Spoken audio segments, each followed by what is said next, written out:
মাধ্যমে প্রতি বিপ্লবের প্রথম শহীদকে পেয়েছি।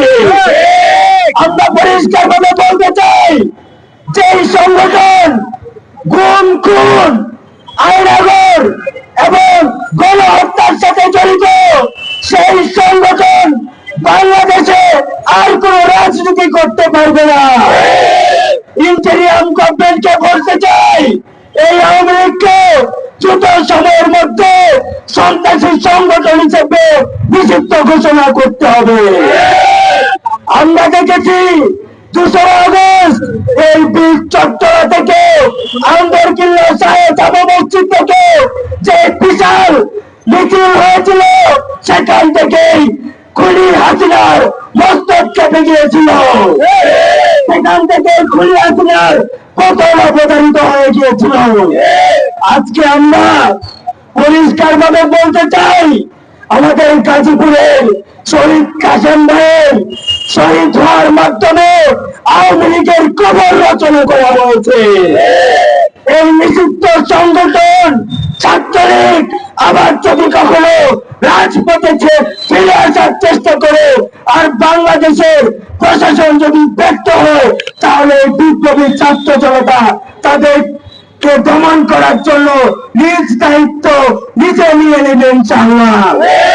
এবং আর যদি একটা লাশ পড়ে, তাহলে ইন্টেরিয়াম গভর্নমেন্টকে বলতে চাই, লাশের বদলে লাশ দেওয়া হবে, রক্তের বদলে রক্ত নেওয়া হবে ইনশাআল্লাহ।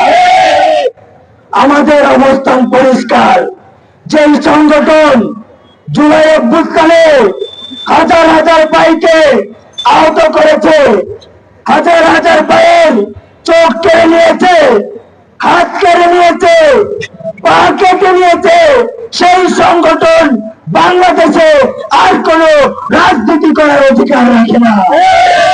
আমরা পরিশেষে আমাদের সহযোদ্ধা কাশেম ভাইকে হারিয়েছি। আমরা পরিষ্কার ভাবে বলতে চাই, আমরা আমাদের আর কোন সহযোদ্ধাকে হারাতে চাই না।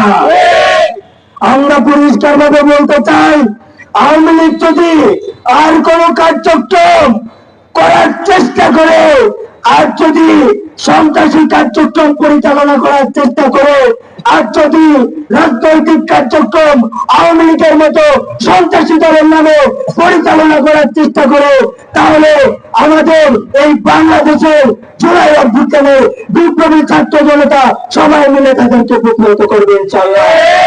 আজ থেকে এই বীর চট্টগ্রাম মাটি থেকে ঘোষণা করছি, আওয়ামী লীগ নিষিদ্ধ, আওয়ামী লীগ নিষিদ্ধ, আওয়ামী লীগ নিষিদ্ধ।